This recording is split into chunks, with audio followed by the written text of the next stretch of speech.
Saludos, Dios les bendiga. Buenas noches, Dios les bendiga.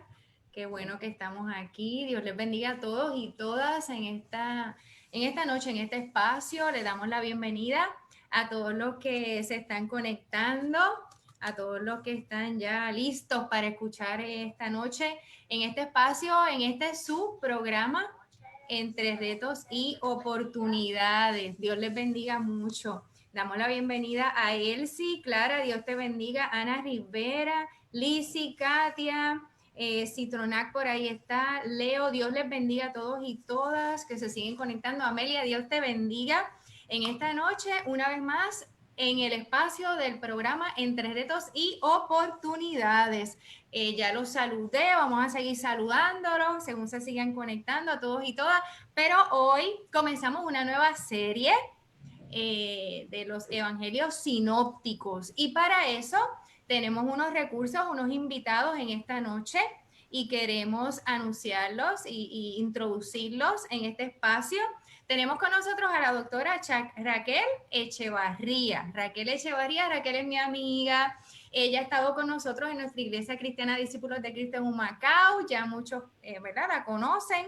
Así que ella es biblista, ella es predicadora, tiene experiencia en la pastoral también, fue directora del Colegio Teológico del Caribe y actualmente es profesora de teología. Así que, amiga, bienvenida una vez más a esta tu casa también, la Iglesia Cristiana Discípulos de Cristo en Humacao, y a todos y todas, porque somos una sola iglesia, y una vez más, bienvenidos. Así que le voy a pedir a mi amiga Raquel que entonces ella presente al doctor Iván, que está con nosotros en esta noche, y nos da mucha alegría de que usted esté, de que estén los dos. Así que, Raquel, por favor, presenta al doctor en esta noche, que es nuestro otro recurso.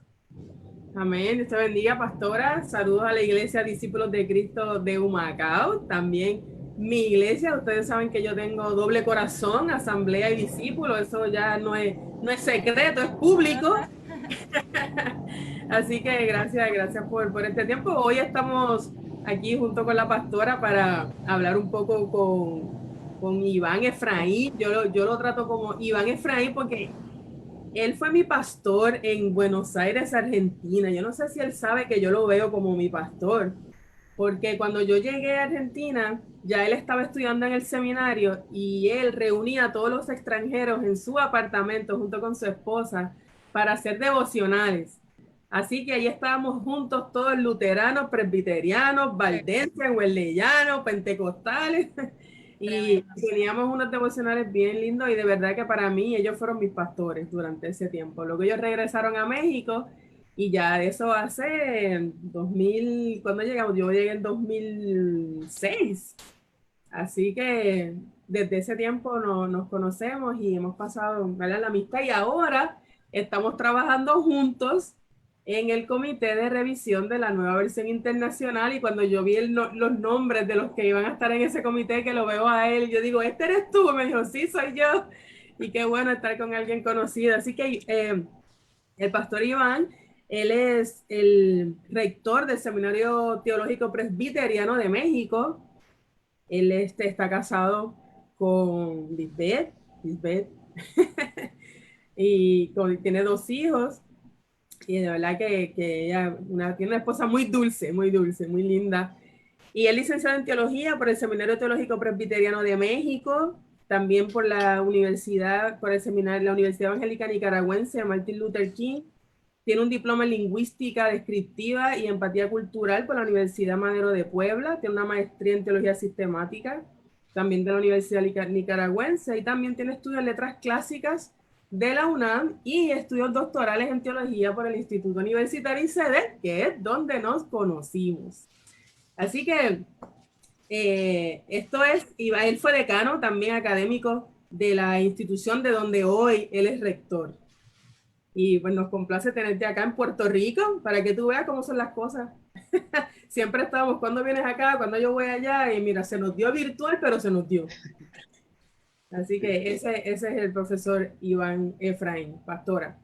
Qué bueno, pues bienvenidos una vez más a ambos y a todos los que se han conectado. Lisbedia Adame dice, sí, fue muy hermoso ese tiempo, Raquel. Ay, es la esposa. Sí, así que bienvenido usted también al programa, bienvenidos a los dos.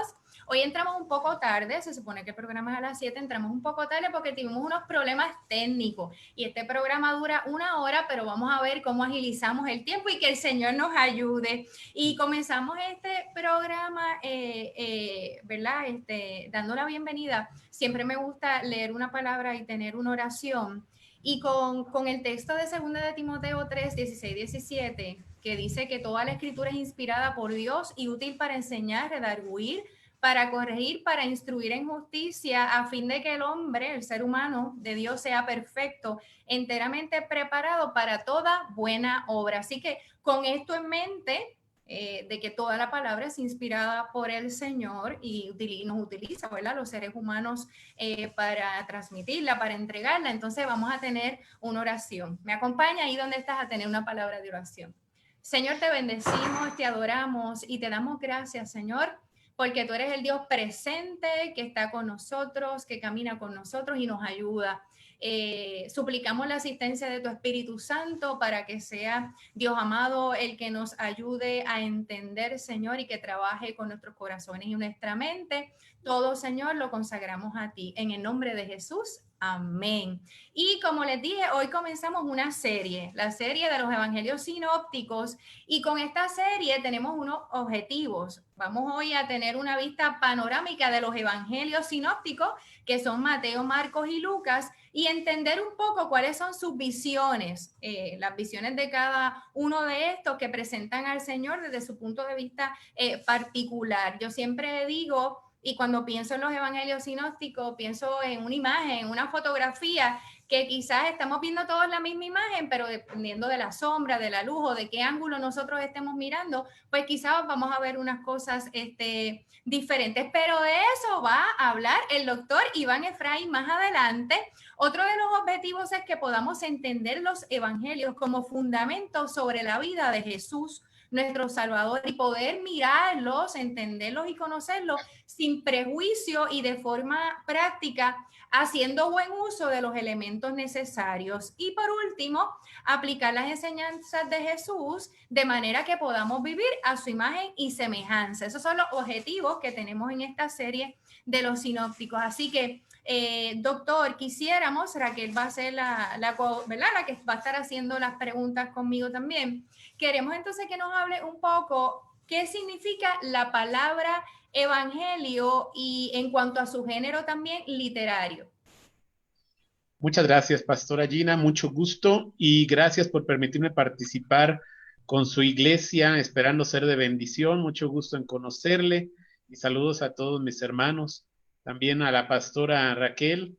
Nuevamente, mucho gusto saludarte y también es una alegría poder participar. Gracias por la amable invitación que me han hecho para estar en esta noche con ustedes, esperando que sea de bendición. En cuanto a la palabra evangelio,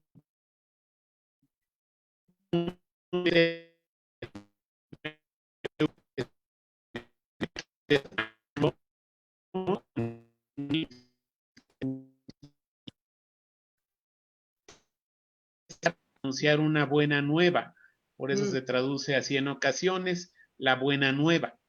Y en cuanto al género literario como tal, prácticamente cuando se escribieron los evangelios, surgió este género literario que no existía antes, aunque tiene cierto parecido porque habla de la vida de una persona a otras biografías que se conocen en la antigüedad, en el ámbito judío, a historias de los profetas, en el ámbito no judío, pagano, hay varias historias de personajes ilustres o de semidioses con manifestaciones humanas.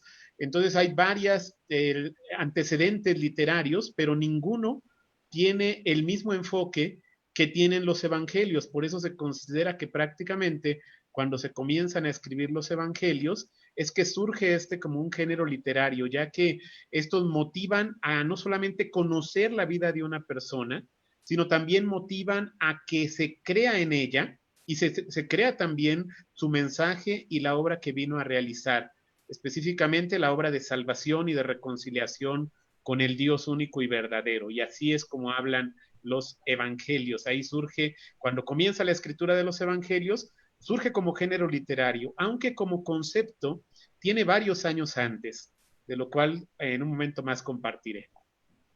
Excelente, así que evangelio, la buena noticia, ¿verdad? Que anuncia un Salvador. Entonces estamos hablando de los evangelios sinópticos. ¿Nos puede entonces definir el término ahora de evangelio, ¿verdad? Pero sinóptico. ¿Y por qué se llaman de esa forma estos evangelios Mateo, Marcos y Lucas? Sí, claro que sí. Se le llama sinópticos porque estos tres evangelios guardan una relación estructural, es decir, tienen el mismo esquema en el cual se presenta la vida y las enseñanzas de Jesucristo, con diferencias también entre ellos. Pero como básicamente siguen este mismo esquema, se pueden ver en conjunto. Eso es lo que significa la palabra sinóptico, vista en conjunto. Entonces tienen una estructura similar entre ellos que hace que precisamente se les llame de esa manera. Básicamente la estructura que ellos tienen comienza en el caso de los evangelios de Mateo y Lucas, hablando de la genealogía y el nacimiento de Jesucristo.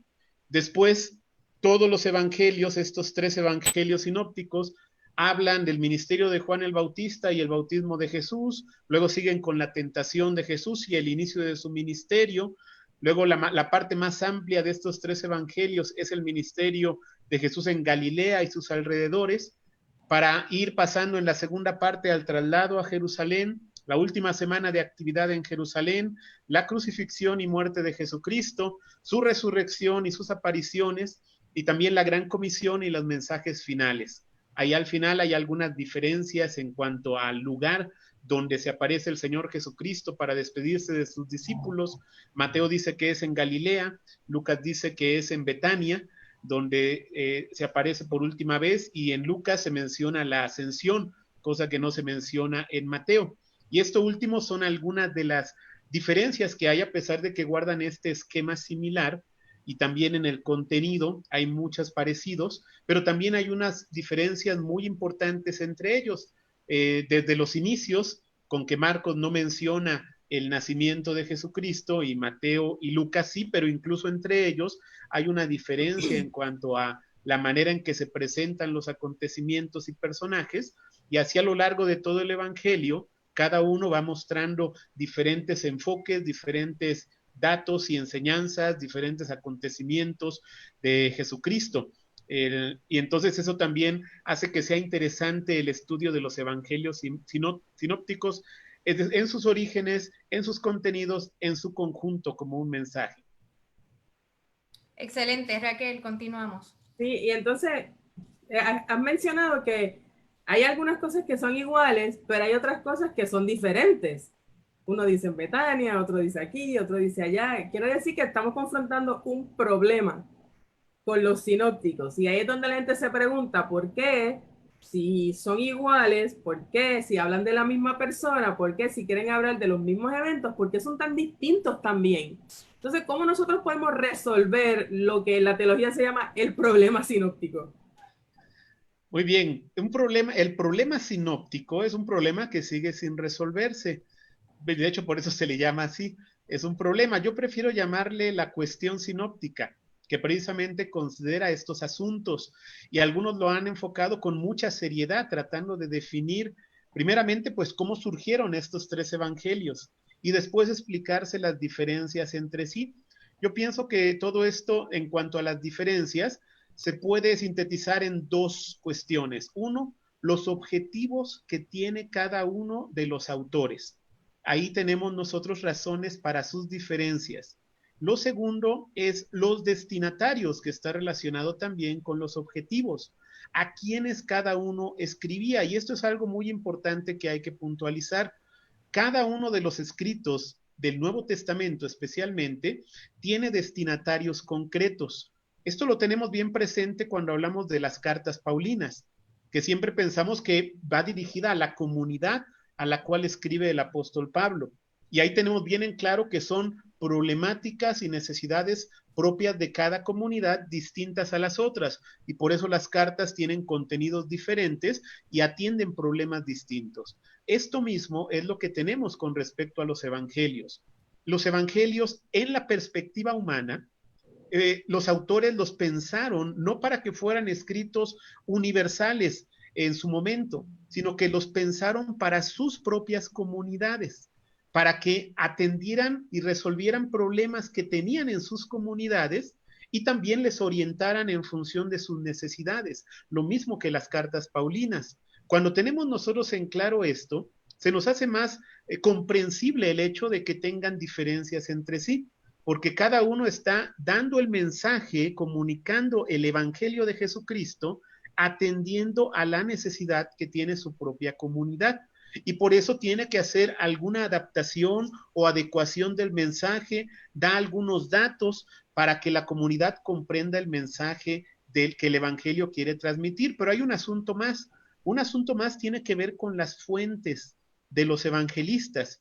Cada uno de ellos tuvo diversas fuentes, según se puede ver por lo que ellos transmiten, a pesar de que hay una relación esquemática, lo cual hace pensar que sí hay algún tipo de identificación de que algún autor conoció al otro, pero también el diferente material que manejan significa que cada uno tuvo además sus propias fuentes de información para poder escribir su evangelio. Pero no es nada más una cuestión de fuentes. Lo más importante es los objetivos que tiene cada autor y las necesidades de su comunidad para que pueda transmitirse el mensaje de una manera adecuada para cada una. El mensaje que llega a la comunidad de Lucas, por ejemplo, no hubiera sido recibido de la misma manera si hubiera llegado el mensaje a través del Evangelio de Mateo. Entonces Lucas lo que hace es escribir su propia historia, tomando lo que ya se sabe y también adaptándolo en función de la necesidad de su comunidad. Y esto es algo que explica bastante las diferencias que puede haber en cuanto a cada uno de los sinópticos y la exposición que realiza. Pregunto, doctor, hay un comentario que dice, ¿pudiera ser que las diferencias entonces dependan del punto de vista de cada uno? Entiendo que de cada autor.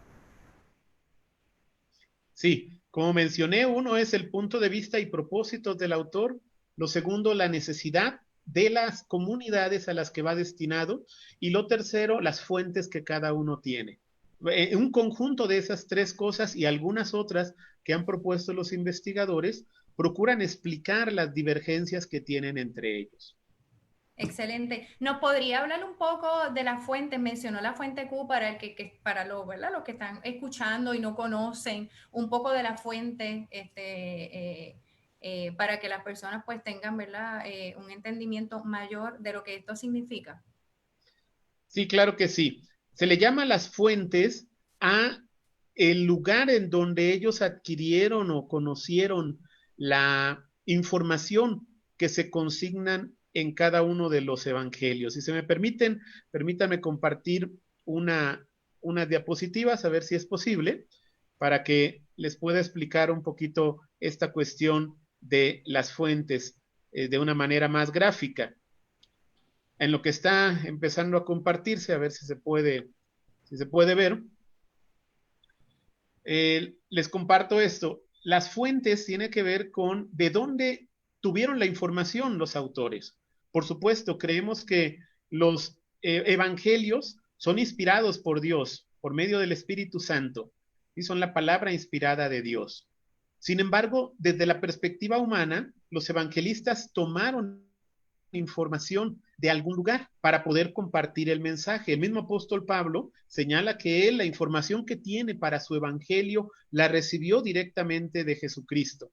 Pero el resto de los autores, como son los evangelios, se entiende, se comprende que lo recibieron de parte de una tradición, la tradición en la cual se le llama la tradición oral, es decir, el tiempo de predicación que tienen los evangelios previamente a escribirse. Recordemos esto que es importante. El Señor Jesucristo es resucitado alrededor del año 30-33 después de Cristo. Pero el primer evangelio, el evangelio que se considera que es el de Marcos, se escribe alrededor de la década de los 60, por el 65 a 68 después de Cristo. Entonces aquí tenemos un periodo amplio de lo que se le llama la predicación oral del evangelio. Ahí donde entra también el apóstol Pablo en este periodo previo a los evangelios. Sus cartas se escriben antes de los evangelios. Entonces hay todo un movimiento de la iglesia que es la predicación antes de que, no es que no se hubiera escrito nada, sino que se consideraba innecesario que se escribiera algo, no solo porque las personas tenían buena memoria, a diferencia de nosotros que nos olvidamos de lo que escuchamos o leemos, pero la gente de aquel tiempo no se olvidaba con facilidad lo que escuchaba y lo podía repetir por mucho tiempo, casi igual como lo había escuchado originalmente. Tenían esa capacidad que para nosotros es sobrenatural, pero para aquel tiempo era lo más normal. Entonces, por ese tiempo no se consideraba necesario escribir nada. Pero cuando empiezan a morir los apóstoles, como el apóstol Pablo, por ejemplo, en el año 68, alrededor del 68 después de Cristo, empiezan a morir los apóstoles, entonces se ve la necesidad de que se registre la historia de Jesucristo que se estaba predicando. Y es de ahí donde surge el mensaje de los evangelios. Aquí en esta diapositiva tengo un resumen de lo que le llamamos las fuentes de los evangelios. A ver si lo puedo mostrar. Esta cuestión surge a partir del siglo XVIII, donde se busca explicar cómo se escriben los evangelios, de dónde toman esta información, y hay tres líneas que se desarrollan a partir del siglo XVIII. Uno es una hipótesis que se le llama de la tradición oral, de lo que estoy hablando ahora, otra es del evangelio primitivo y otra de la hipótesis de la utilización. Ninguna de estas tres se excluye. Es decir, la tradición oral es algo que se considera como que estaba ocurriendo en los primeros años de la proclamación del evangelio y la expansión de la fe cristiana. Esta hipótesis de la llamada tradición o tradición oral dice que hay una tradición oral de la cual abrevaron o tomaron cada uno de los evangelistas para escribir su evangelio. Entonces, esa tradición oral, la cual Pablo menciona, él dice que, por ejemplo, a los corintios les dice en una ocasión que se propone no saber nada entre ellos más que Cristo y a este crucificado. Y más adelante en 1 Corintios 15 les dice, aquí está el evangelio que yo recibí, les transmito. Y entonces habla de la crucifixión de Cristo y su resurrección. Entonces todo eso es el núcleo esencial del mensaje del evangelio, el significado de la muerte de Cristo y su resurrección. Eso es lo que se le llama en general el querigma o la tradición oral. Y de ahí se considera que pudo haber tomado cada uno de los evangelistas. Ahora, esto es plausible, es posible que así sea, pero después de analizar con mucho más cercanía el lenguaje, las palabras que utilizan, se llega a la conclusión de que es muy difícil que de una tradición oral hayan surgido tantas similitudes como aparecen en los evangelios sinópticos. Entonces se desarrolla la hipótesis del evangelio primitivo. Dice que efectivamente hay una tradición oral de la cual se escribe un llamado protoevangelio en idioma arameo. Y de ahí, de ese protoevangelio, se llama así porque se llama el primer evangelio, de ahí habrían tomado su texto como base los escritores que tenemos en el Nuevo Testamento, como los evangelios sinópticos. Esto remite ya a una relación literaria escrita de los evangelios. Así que esa es una hipótesis también interesante, solamente que no se ha encontrado nunca alguna copia ni fragmento de este pretendido protoevangelio, lo cual hace también que sea difícil aceptar esta hipótesis. Y entonces empiezan a surgir desde muy temprano hipótesis de las llamadas utilizaciones, es decir que los evangelios se conocieron entre sí y alguno utilizó a otro o a otros. Y una hipótesis muy antigua, y por eso también se encuentran en el canon en ese orden, es pensando que el primer evangelio que se escribió es el de Mateo. Después de ahí, Marcos habría hecho un resumen del mensaje de Mateo y Lucas habría ampliado a Marcos con su propia información y propósitos. Estos indican una sucesión lineal y finalmente después también se escribiría el evangelio de Juan. Pero esta hipótesis de la utilización reconoce por primera vez que hay una relación literaria entre los evangelios. Sin embargo, después surge la idea de que algunos evangelios se conocieron más entre sí. Mateo se sigue pensando que es el prioritario, el primero que se escribió. De ahí escribiría Lucas su evangelio y Marcos, en esta hipótesis, habría hecho su evangelio tomando los dos. ¿Por qué esto? Porque hay algunas cosas que Mateo dice y Marcos la incluye, y Lucas dice y también Marcos la incluye. ¿Sí? Entonces, por eso se considera esta hipótesis. Se da prioridad al evangelio de Mateo. Pero ya más adelante, al identificar los contenidos del evangelio de Marcos con más detalle, se considera que es muy poco probable que Marcos hiciera un resumen como se pretendía, quitándoles enseñanzas tan importantes al evangelio de Mateo como es el Sermón del Monte. Entonces se piensa que no pudo haber hecho eso Marcos. Entonces lo que se piensa es que él fue el primero que escribió y después Mateo le agregaría las enseñanzas de Jesucristo, que están consignadas mayormente en el Sermón del Monte, y de ahí Lucas tomaría la información para construir su evangelio y también tomaría como referencia el evangelio de Marcos. Esta hipótesis es muy interesante porque le da prioridad al evangelio de Marcos, lo reconoce también por primera vez como el evangelio más antiguo y así se considera actualmente en la mayoría de los estudios bíblicos. Se considera que Marcos es el primer evangelio de los del Nuevo Testamento que fue escrito y prácticamente el que inauguró el género literario que llamamos evangelio. Después, más adelante, se identifica una hipótesis interesante Esta viene de finales del siglo XIX. Esto se le llama la teoría o la hipótesis de las dos fuentes. Reconoce también que Marcos fue el primer escrito que se hizo de los evangelios y después de allí habría tomado información Mateo y Lucas para construir su evangelio, pero Mateo y Lucas tienen similitudes como es el Sermón del Monte y varias enseñanzas y parábolas que aparecen en ellos, pero que Marcos no las registra. Entonces se hace la hipótesis de que existió otra fuente de la cual podrían tomar Mateo y Lucas. A esa fuente se le llama la fuente de los dichos o también el documento Q. Q es la sigla de la palabra Quelle, que es una palabra alemana que significa sencillamente fuente. Y se considera que este documento pudo haber registrado no hechos de Jesucristo, sino mayormente enseñanzas. Esto es posible porque se considera que en la predicación cristiana inicial, lo que se proclamaba, aparte de los hechos de la muerte y resurrección, era lo que Jesús había enseñado. Y por eso se le llama la fuente de los dichos. Entonces Mateo y Lucas posiblemente tuvieron acceso a ese documento que posiblemente fue escrito en arameo, y entonces por eso hay coincidencias significativas entre ellos en las enseñanzas como la que Mateo tiene del Sermón del Monte y varias parábolas. Sin embargo, también tanto Mateo como Lucas tienen otros documentos, otras fuentes de información, el material propio de Mateo y el material propio de Lucas. En este material de Mateo, por ejemplo, se encuentran los relatos del nacimiento de Jesús, de la infancia de Jesús, que difieren del material que Lucas incluye en su evangelio. Él también incluye su propia información respecto al nacimiento de Jesús, los acontecimientos en torno a esto, también las genealogías respecto a Jesús y varias parábolas que solamente aparecen ya sea en Mateo o que aparecen en Lucas, son su material propio o sus fuentes de información propias.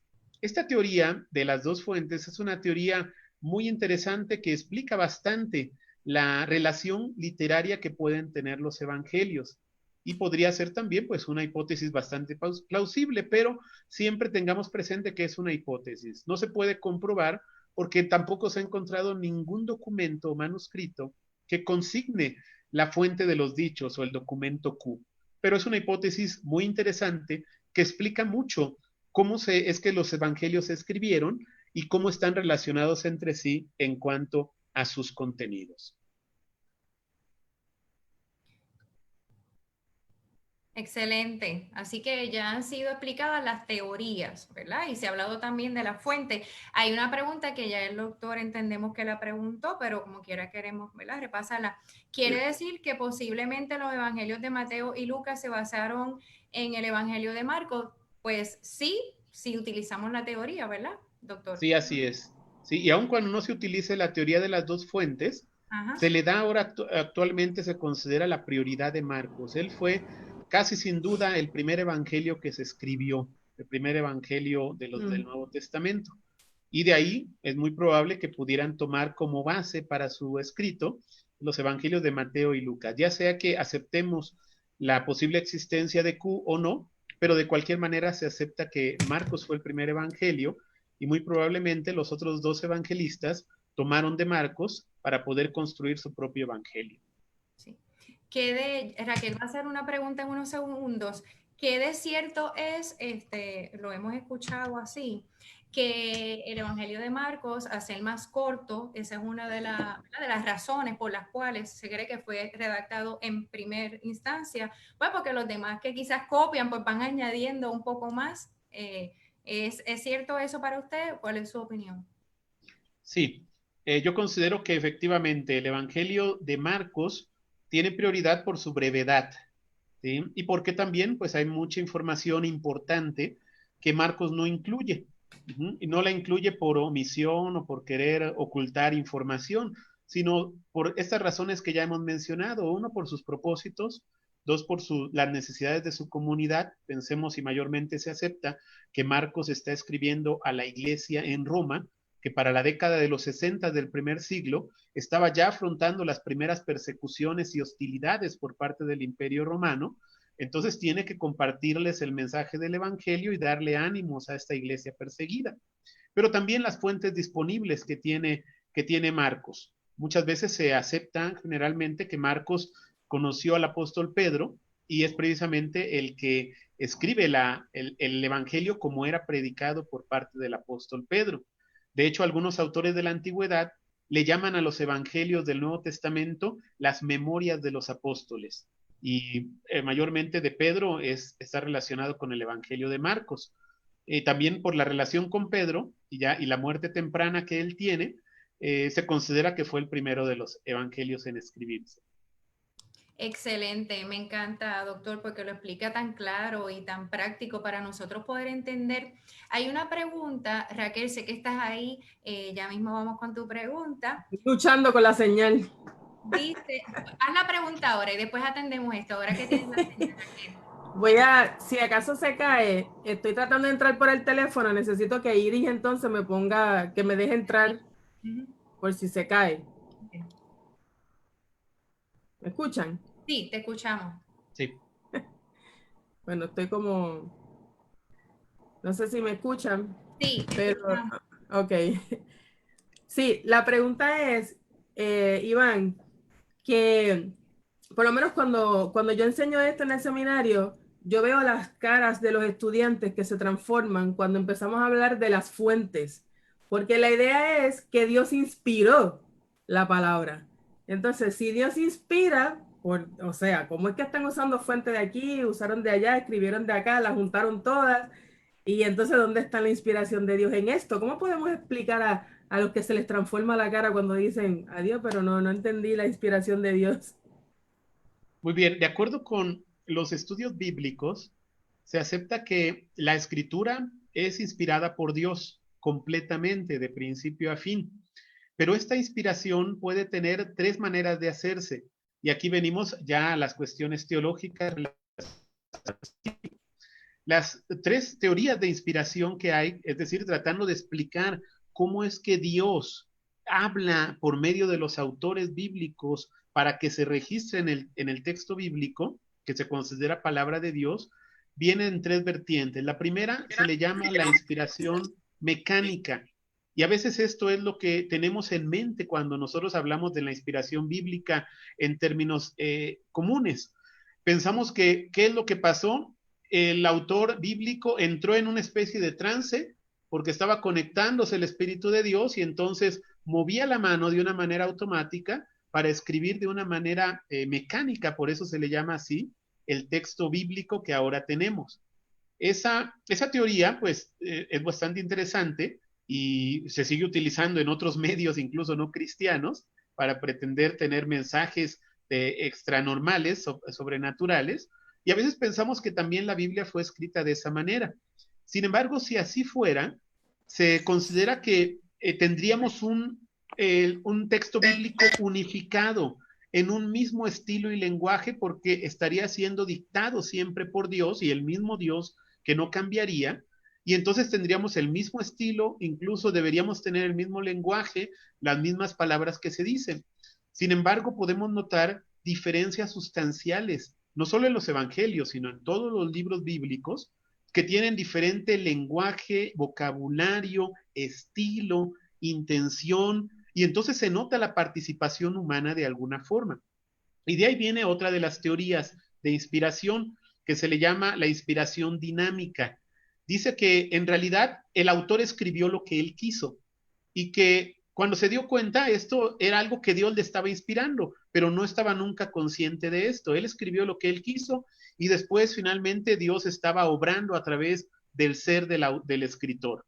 Esto le da mucho énfasis a la parte humana, a diferencia de la inspiración mecánica. Y entonces se le da total libertad, como si el autor bíblico hubiera escrito lo que quiso y como pudo, y sencillamente casi es un reconocimiento externo el decir que es palabra de Dios, pero cada autor bíblico debió escribir lo que quiso. La tercera teoría se le llama la teoría de inspiración orgánica, que creemos que es la mejor, la más equilibrada, porque no se va a ninguno de estos extremos. Considera que Dios sí utilizó a cada autor en su realidad, con su cultura y formación, con su propia personalidad, y obró orgánicamente para que él escribiera y redactara el texto que Dios quería comunicar o quería dejar que se comunicara a su pueblo. Y eso incluía también el hecho de que cada autor podía tomar fuentes que estaban escritas y disponibles, pero por la inspiración de Dios las tendría que adaptar con fin de que su palabra fuera comunicada de una manera cierta y certera para edificación, para amonestación y conversión de su pueblo escogido. Entonces, esas teorías de la inspiración es un asunto que trata de explicar cómo es que Dios interviene. En ella se reconoce la intervención de Dios, pero creemos que la que más justifica tanto la soberanía divina como también el carácter propio de los textos bíblicos es la tercera teoría de inspiración, que es la inspiración orgánica. Y eso da flexibilidad a que cada autor, desde la perspectiva humana, pueda utilizar ya sea información que recibió de alguien más, textos que conoció de alguien más y poderlos componer para poder escribir el Evangelio, en este caso los Evangelios, o cualquier otro de los escritos bíblicos y especialmente los del Nuevo Testamento. Excelente, y estamos muy de acuerdo, ¿verdad? Yo como pastora, Ujú. teoría orgánica, ¿verdad? Que toma de esas dos otras teorías y la hace, y creemos que es inspirada por Dios y que Dios, ¿verdad? Se revela al hombre y que hay también esa humanidad dentro de ese contexto, idioma, lenguaje, en todo eso, ¿verdad? Que usted nos comparte. Excelente. Tengo una pregunta por aquí, Raquel, ¿vas a hacer alguna pregunta adicional en cuanto a esto? No, súper. Ok, entonces, Gracias. preguntan por aquí, doctor, si pudiera decir, ¿cuál es el evangelio más completo? Una pregunta, ¿verdad? Por eso digo, si usted pudiera contestar. Porque... Bueno, la iglesia misma, a lo largo de su historia, ha querido responderse eso de diferentes maneras. En sus orígenes, a algunos les preocupaba precisamente que hubiera 4 evangelios, ya entrando también con el evangelio de Juan. Y entonces comenzaron a hacer las compilaciones para que pudiera haber una sola historia sin ninguna diferencia entre sí, sin problemas, y se pudiera contar la historia de principio a fin, integrando la información de todos los evangelios que tenemos. Sin embargo, la iglesia en esos tiempos, desde el siglo IV en adelante, a pesar de que se produjeron muchas historias así condensadas del evangelio, fueron rechazadas y se aceptó mayormente la visión cuádruple del evangelio de la historia de Jesucristo y su enseñanza. Después, ya cuando comenzó todos los estudios bíblicos de la era moderna y racionalista, lo que se procuró hacer es prescindir en cierta forma del texto de los evangelios y solamente sacar de ahí la información que fuera comprobable históricamente para construir lo que se le llama la vida de Jesucristo. Porque decían, está bien, tenemos los evangelios, pero ya sabemos que los evangelios no son la vida de Jesucristo, sino que trae algunas escenas de la vida de Jesucristo. Entonces debe haber una historia humana, correcta, desde la perspectiva histórica, positiva, que relate exactamente lo que sucedió. Y entonces se lanzaron a la tarea de hacer reconstrucciones de la vida de Jesús basándose en la información arqueológica, en información sociológica, cultural, económica del tiempo de la vida de Jesucristo en Jerusalén. Y sin embargo, se fue prescindiendo del mensaje del Evangelio. En general, aunque la Iglesia reconoce las aportaciones que hay de estas investigaciones, no ha aceptado esto como algo adecuado, porque precisamente en su afán de ser objetivos, desvirtúan porque quitan el ropaje que tiene el Evangelio y la persona de Jesucristo de su carácter sobrenatural. Y esto es algo cuestionable para nosotros.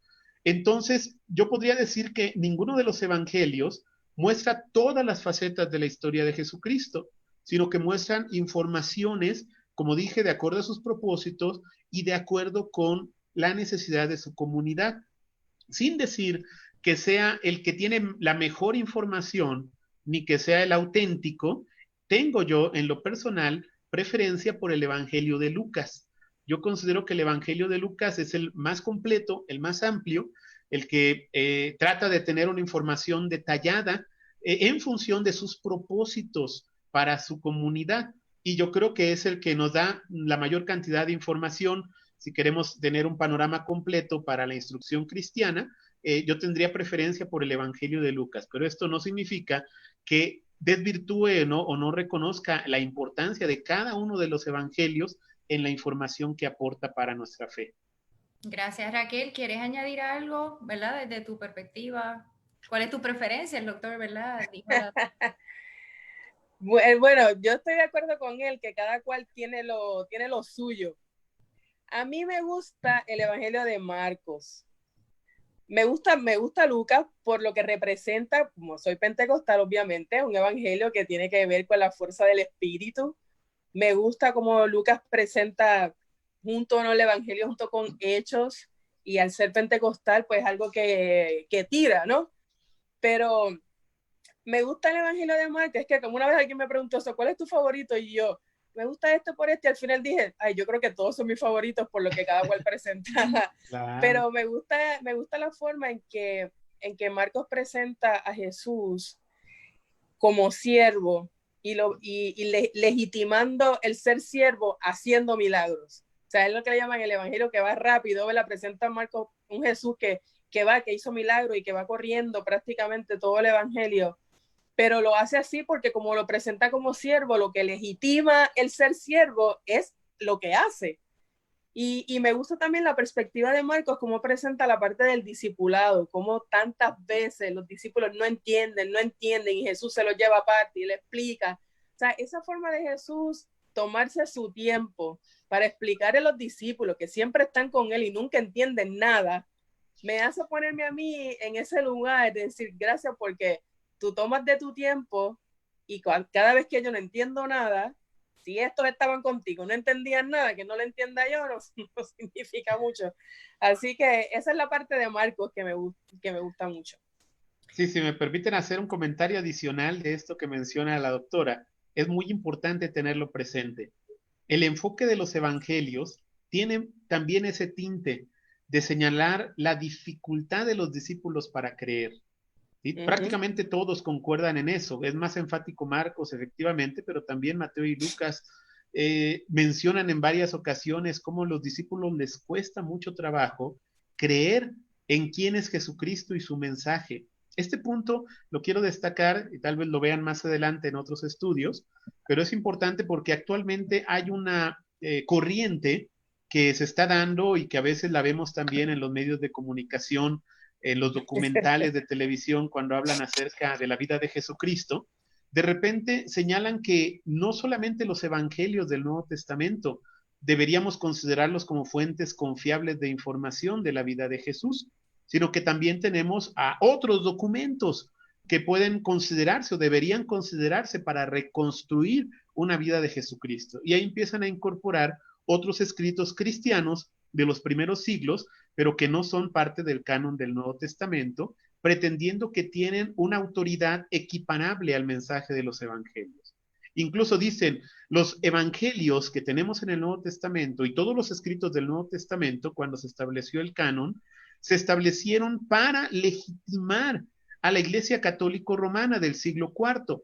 Ustedes van a escuchar mucho eso en los documentales que aparecen y en la literatura popular que nuestra gente lee y escucha. Así que es importante que señalemos esto. En realidad, los evangelios que tenemos en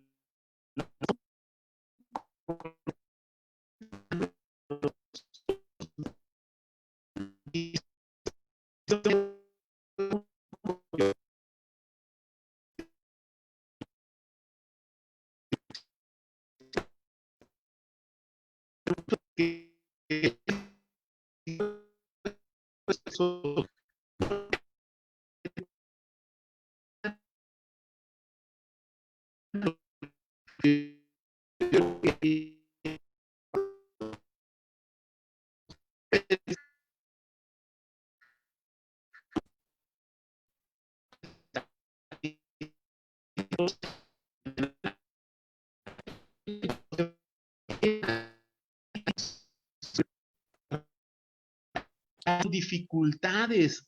Si alguien quisiera legitimar a este grupo como los jerarcas de la iglesia, saldría mal parado con los evangelios canónicos. Así que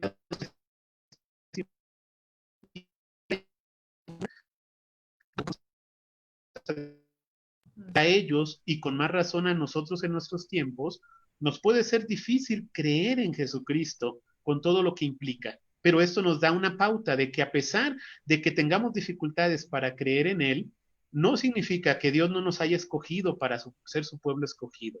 Y ni que no significa que podamos hacer grandes obras en la proclamación del Evangelio y en el testimonio, como lo hicieron aquellos primeros creyentes, de los cuales nosotros somos sus herederos.